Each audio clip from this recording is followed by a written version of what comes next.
Hi, I'm Patty Kim. Today we're off to Egypt, sometimes called the world's original tourist destination. People from all over the world come to this North African country to walk in the land of the pharaohs. And while most come to see the pyramids, there's a lot more here to be discovered. Filled with ancient temples and artwork, outside the bustling cities, Egypt remains an amazing journey back in time. Largely desert, Egypt is defined by water. The Nile River runs the length of the country, and along its shores, Egypt's ancient inhabitants built their cities and temples to the gods. The river flows north, coming up from East Africa at the border with Sudan, past the spectacular ruins of Abu Simbel and the huge man-made Lake Nasser, up through Luxor, the country's ancient capital, and eventually through Cairo, before splitting into a maze of tributaries and emptying into the Mediterranean Sea. It's along this river where most travelers arrive too, in the bustling modern capital. Cairo is a sprawling city of 18 million and a sight unto itself. Its streets teem with markets, mosques, and museums. At the Egyptian Museum, over 120,000 artifacts are on display from throughout Egypt's storied history, including the famous golden death mask of the pharaoh Tutankhamun. The citadel of Saladin, an ancient fortress, stands guard over Cairo's many mosques and palaces, all available to explore.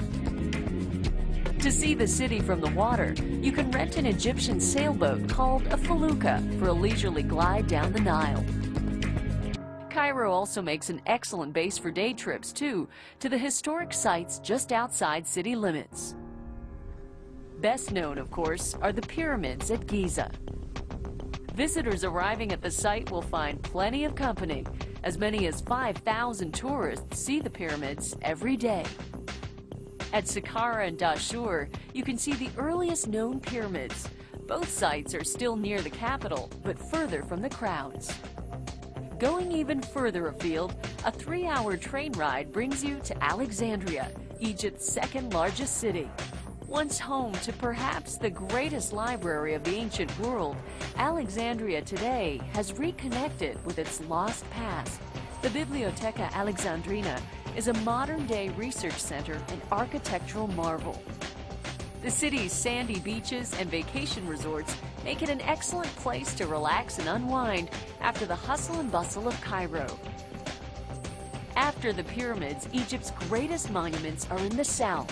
The town of Luxor lies next to the ruins of the ancient Egyptian capital of Thebes. On the east bank of the Nile are two vast temple complexes, Luxor and Karnak. They could be called the greatest open-air museums in the world. Here, the pharaohs of the Middle Kingdom held ceremonies and celebrations. From the west bank of the Nile, you can travel to the Valley of the Kings, where the pharaohs of the 18th, 19th, and 20th dynasties were laid to rest. Its most famous tomb belonged to the boy king, Tutankhamun.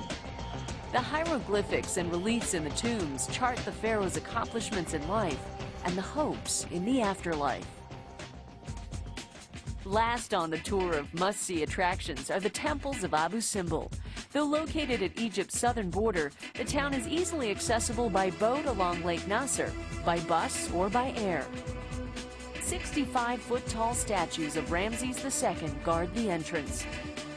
Built as a testimony to his empire's wealth and power, the site continues to impress visitors today of the grandeur of ancient Egypt.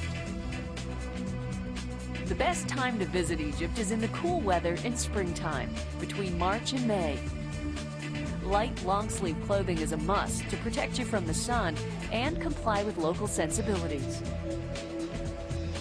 English is widely spoken, but learning a bit of Arabic goes a long way to making your trip one in a lifetime.